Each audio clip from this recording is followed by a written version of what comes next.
This is one of sport's great proving grounds. A gateway to glory where heroes are made. 26 tournaments across 15 countries over 2 continents. It's an 8-month campaign to determine the very brightest prospects in golf. Finish the season in the top 20 on the Road to Majorca rankings and secure a golden ticket to the European Tour. That's the dream shared by all who compete on the Challenge Tour.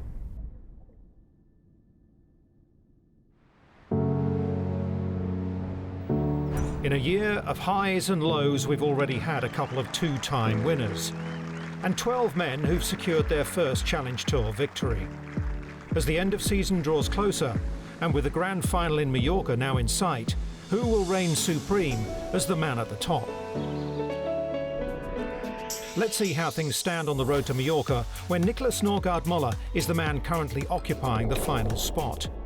Moving up 5 places to number 15, Dutchman Dan Housing has a great chance of returning to the European Tour. And with 2 runner-up finishes in his last 3 starts, Lucas Nemec is also looking good. 3 places ahead of him is Norway's Espen Kofstad, who won in Denmark. And as we move into the top 5, Ewen Ferguson is a 3-time runner-up this year. Alfredo Garcia Heredia is the BNL winner. Ahead of him, 2-time champ Ricardo Gouveia. And still on top, our other double winner, Santiago Tarrio. And with only 4 events left until the grand final in Majorca, next stop is Portugal. Known for its year-round sunshine and a tourist hotspot, we're about an hour north of the capital city of Lisbon, in the central Portuguese district of Obidos. One of the most prestigious events in golf's calendar is the Open de Portugal. And for the second time, it's staged again at Royal Obidos Spa and Golf Resort. The Open de Portugal has a history of producing high-class champions. Indeed, some of the biggest names in European golf have their name etched on the fabulous trophy. And that list includes 3 former Ryder Cup captains in Bjorn, Montgomery and Torrance. In its current guise, it's been a launch pad for players who've gone on to European and PGA Tour success, none more so than last year's champion, Garrick Higgo. Dimi Papadatos lifted the trophy in 2018. The Aussie has been on the road since the beginning of May, unable to get back home due to the pandemic travel restrictions down under. But at least this week he returns to a country which has given him reason to smile. Yeah, it's great to be back. I haven't played since I won in 2018, so it's definitely nice to come and play here, and it was a huge honour to obviously win a National Open here in Portugal. It's a beautiful country, so obviously a different course this week, but definitely some good memories here, and yeah, I just love the place, so it's great to be back. Fresh from his victory last week is Alfie, the charismatic 29-year-old who's now vaulted himself up to 23rd in the Road to Majorca rankings after his win in Provence. After a glittering amateur career, it's a victory that's taken a burden off the Englishman's shoulders. All eyes were on me quite early on in my career, you know, so yeah, it's nice to finally get, monkey off your back and, get that first win, and I feel like I can hopefully kick on now and just start moving in the right direction, Top 70 would have improved my category next year, so, I was right on the balance, am I going to keep my card, am I not? That's all you're kind of thinking about, even if you have a good result, it's just thinking, where am I moving on the rankings? So this now completely catapults me away from that position and right amongst it with a few events to go. But hopefully, this is a little bit of form I'm going to run into now, and what perfect timing for that to happen.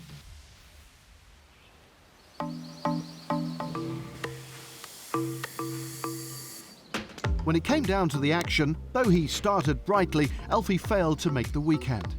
But there were plenty of others in the running to rise up those rankings. Ewen Ferguson has all but nailed down his main tour card for next season, as he's currently 4th on the rankings. And he was once again in contention in Portugal, a tie for 4th through 54 holes. Spain's Alejandro Del Rey fired 2 eagles in a front 930 on moving day. and eventually signed for a round of 66, moving him into contention. The 23-year-old hoping for a strong finish to the end of the season and a healthy jump up the road to Majorca rankings. Nice divot work by him and a nice putt from Germany's Marcel Schneider. He shot a third round 65 to lie 17 under through 54 holes. Schneider putting himself in the hunt for a second win of the Road to Majorca season.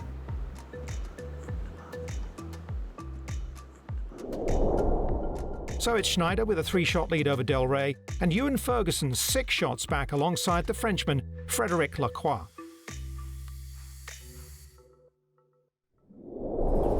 And with tournament bubble restrictions easing through the global pandemic, we managed to take Ewen Ferguson into the medieval town of Obidos to give him a break from the confines of Challenge Tour life. It's good to get away from just seeing the same old faces all the time on the range, on the putting green, and playing tournaments around the hotel room and stuff like that as well. So it's quite good to go out and explore a little bit and see what the town has to offer in this place. It's been pretty cool. I think the cobbled roads and small little streets are quite similar to like St Andrews. Really cool little place. I don't know what's been going on here, but I'm quite interested now, so I'll probably give it a little Google when I get back to the room and check it out, see what it's all about. Since the second event of the season, Ewen has only once dropped out of the top 20 on the Road to Majorca rankings, albeit that was just for 1 week. And in form, with a string of high finishes, he now has one hand on a maiden European Tour card. Well, I had 6 top 5s this year, which has been good because in years previous I've had a lot of kind of 15th place finishes, and out here you need to really get the top finishes. Probably say in Spain was quite a good turning point for me at Sancti Petri. I finished 11th in the first tournament, but in the second tournament I finished second there. And I felt although that I played really nice golf there and hit a lot of really good shots, and I think it gave me that kind of little edge. I thought, I want to get in that contention more, I want to do this more often. Like, it felt really fun. And I've given myself the opportunity a good few times more in Denmark and finished 5th there and then lost in a playoff the second week. I've been really enjoying it. I'm getting closer and closer to winning. But I'm not going to change anything, just keep doing what I'm doing, and hopefully at one point it just turns around.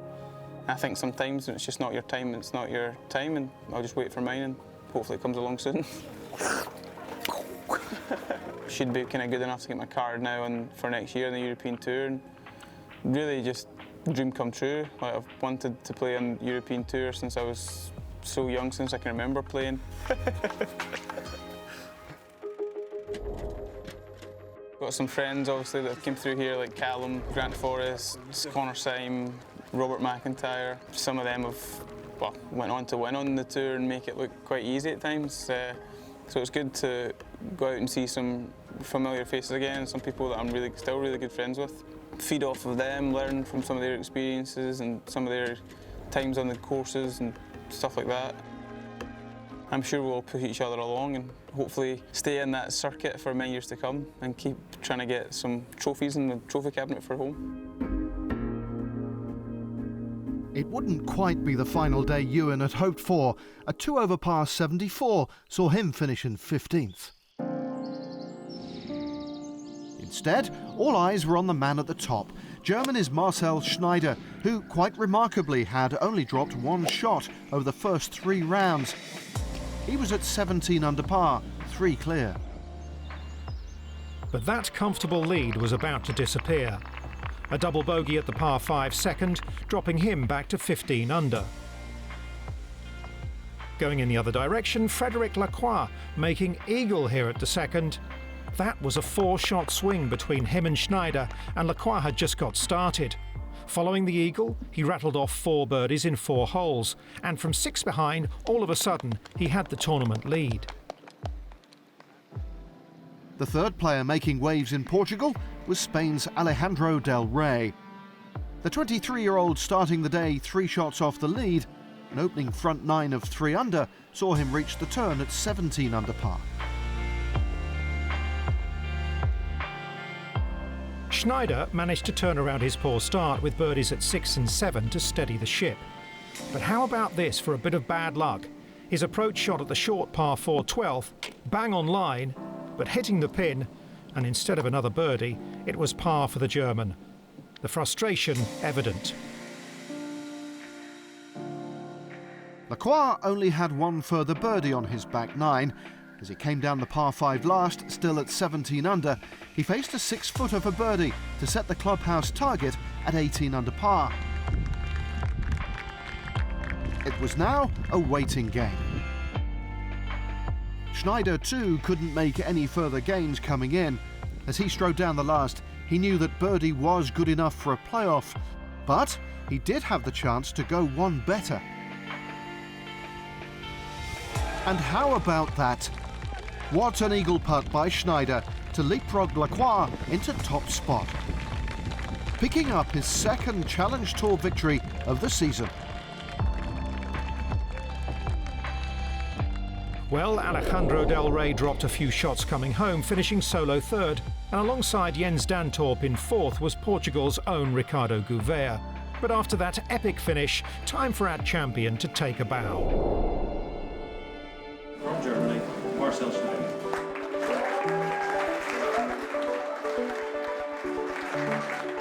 When the ball dropped, I thought like, come on, that's it. I waited for it the whole day, and it's for sure. I'm still pumped, still out of words. That means a lot, for sure.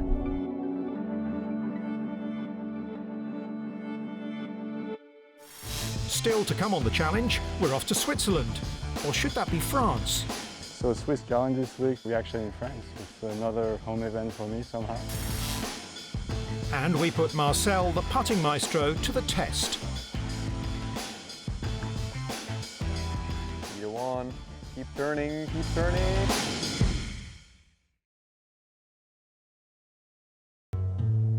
Welcome back to the Challenge Tour, golf's great training ground, where the game's brightest talents earn their stripes and hopefully graduation to the European Tour to compete alongside worldwide stars. The class of 2021 have arrived in France to compete for the Swiss Challenge. Yes, you heard that right. Strangely, this year's edition of the Swiss Challenge is being held just over the French border on the banks of the River Rhine. The venue, which is new to the Challenge Tour, is Golf Saint-Apollinaire in Folgensborg. It's the region's largest and most prestigious club, and it boasts not one, but two wonderful 18-hole championship courses. Here at Golf Saint-Apollinaire, we are, in terms of members, the biggest golf club within the Swiss Golf Federation. We thought what we're really missing in this area is a proper championship course. One of the 18 courses is the Fruit Garden course, longest championship course within the Swiss Federation. It's very long, it's almost 6,800 meters long. It's an old monastery we're on, and so all monasteries had a tree garden and they had a fruit garden. It's the first European Tour event in this Greater Basel area, and we're proud and we're really happy with our project so far. Irrespective of location, the Swiss Challenge itself has plenty of pedigree. It was first played in 2000 and has a roll of honour to be proud of. The most notable of its previous winners, a certain Rafa Cabrera Bello. No less than 4 former Swiss Challenge champions had returned to tee it up again here this week. 2017 victor Joel Gerbach was among them. Great memories, of course. It was my first professional win, first win on Challenge Tour, and so far the only win on Challenge Tour, so it was a great week for me. Swiss Challenge was always what I remember also as an amateur, like the first chance to play with the pros and to get this experience. So really a lot of memories. I was looking forward to it and enjoy it. 4 years on, and Gerbach arrives here 73rd in the Road to Majorca rankings. And while he may lead the charge in Switzerland, our other home nation provides plenty of contenders. So Swiss Challenge this week, so it's organized by Swiss Federation, and we're actually in France. It's another home event for me somehow. It's not a part I know very well, so looking forward to see the places around. But we'll see. It's going to be a good week again. The goal when you play on Challenge Tour is to get up to the main tour, so that top 20, it's always at the back of your head. I think my game is in a good place. I'm happy with what I'm doing, sticking with basic stuff. But yeah, it works, so yeah, just happy where it goes. Well, Frederick would certainly have been happy as the early events transpired at Saint-Apollinaire. His campaign off to a flyer. He opened up with an 8 under par bogey-free 64 and backed that up with a second round 68. His 66 on Saturday took him to 18 under par and in a share of third place through 54 holes. An eventful few days for the Frenchman, but even more so for Spain's Alejandro Del Rey. His opening 74 was followed by a round that was 16, yes, 16 shots lower, as he became just the 5th man on any professional tour in the world and the first on either of Europe's big tours to shoot a round of 58, a round that included 3 eagles and 8 birdies. It was just a great golf all around, and you know, for a round like that you need a couple good bounces. I got them today and definitely dropped some putts out there. I hit every fairway super deep down there. Every hole just had wedges in or like even chips. So it was just a great all-around golf round. For all the Friday fireworks, Del Rey's tally come Saturday evening was -16, 6 strokes back from tournament leader Marcus Helligkilde. The Dane in imperious form. As such, he sets the target with 18 holes remaining, while the chasing pack features Jonathan Jigger Thompson, Per Langfors, Alan John, our friend Frederick Lacroix and Nikolai Christensen.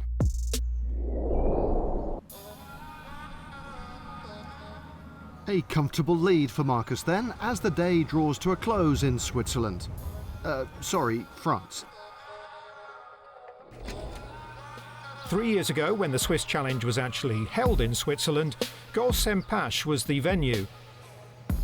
It may have been a different nation, but it was a similar story through 54 holes, with the lead very much of a runaway variety. On that occasion, though, it wasn't a Dane out in front and dominating, it was Germany's Marcel Schneider. I went crazy the first 3 days. I think I had a 6-shot lead going into the final round, and I managed to keep that lead. I think at the end it was 4 or 5 shots. I always love to come to Switzerland. I mean, okay, this is France, but it's kind of both, I would say. 3 years on, he arrives full of confidence, having just won for the second time this season with that dramatic finish at the Open de Portugal. Frederick Lacroix was already done with his round, yeah, that's for sure. I've seen on the leaderboard that he made birdie in the last one. He was a shot ahead. So I knew the pressure was on my side and I had to deliver. To be honest, I said to myself, because I had a flight at 6 in the evening, I said to myself, you either made this putt, win the tournament, and you got the flight, or you're gonna miss it, you have to go to the playoff. And then it went underground, and yeah, I was so happy so all the emotions came out. It was crazy, yeah. Could I do that putt again? I would say if I got around 5 to 6 attempts, there might be a chance that I knock in one. All right, I think this was the putt. It was like 30 to 35 feet away. It was a downhiller, and let's try to do this again.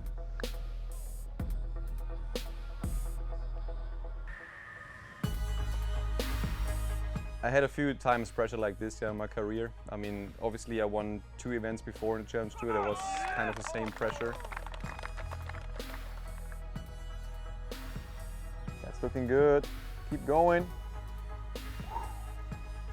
Almost. I'm getting closer.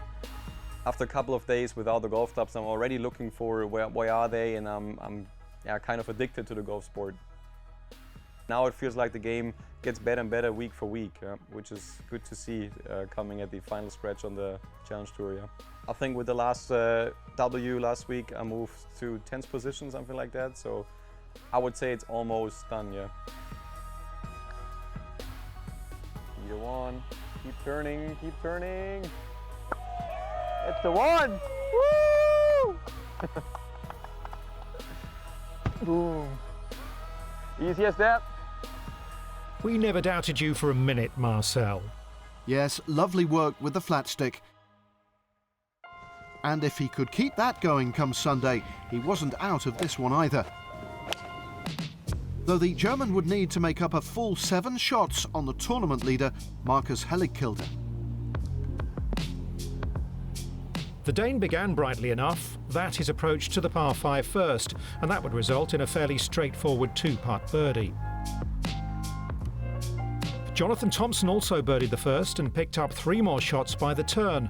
The 6'9" Englishman hasn't had a top 10 yet this year, but heading into the back 9 at 22 under, he was well in the hunt. Nikolai Christensen closed to within 2 strokes of the lead with this long birdie putt at the 6th. And when another came at the 9th, the deficit was down to just 1. But Helligkilde meanwhile remained unflustered, bouncing back from bogey at the 4th with a run of 8 pars and 2 birdies. The latter here at the par 5 14th. Thompson missed the green at 18 but got up and down for par. The Englishman home and hosed at -24, as was Christensen. Helligkilde was 25 under playing the closing par 4 and found the green in regulation, leaving him with 2 putts for the title. An excellent lag putt took all the pressure out of the situation and secured the young Dane the title as he becomes our 4th double champion of the season. A Sunday 66 vaulted Julien Brun up into a share of 5th place. Frédéric Lacroix closed his account in 4th. The French pair continuing their impressive recent runs. But at the top, Thompson and Christensen couldn't quite get the better of Marcus Helligkilde. It's been a great week. There's been Danes out supporting me, and that's just been great. I'm so happy that they came out and supported, and to come out on top, that's just perfect. Congratulations to yet another great Dane, as Marcus all but secures his promotion to the European Tour for 2022.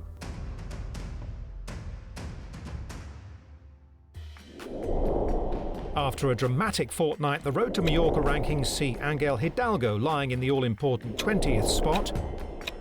6 places ahead of him is the in-form Frenchman, Frédéric Lacroix. Portugal winner Marcel Schneider leaps all the way into the top 10 thanks to his 2nd win of the season, whilst another Frenchman, Julien Brun, moves up to 5th. Marcus Helligkilde catapults to 3rd in the rankings, whilst the top 2 remain unchanged, with Ricardo Gouveia 2nd and Santiago Tarrio still the man to catch. So concludes our latest slice of Challenge Tour life. Next up for the class of 2021 is a double header in Girona, after which only the top 45 ranked players will earn their ticket to the season-ending Grand Final in Majorca. Join us then as the journey to greatness continues on the Challenge Tour.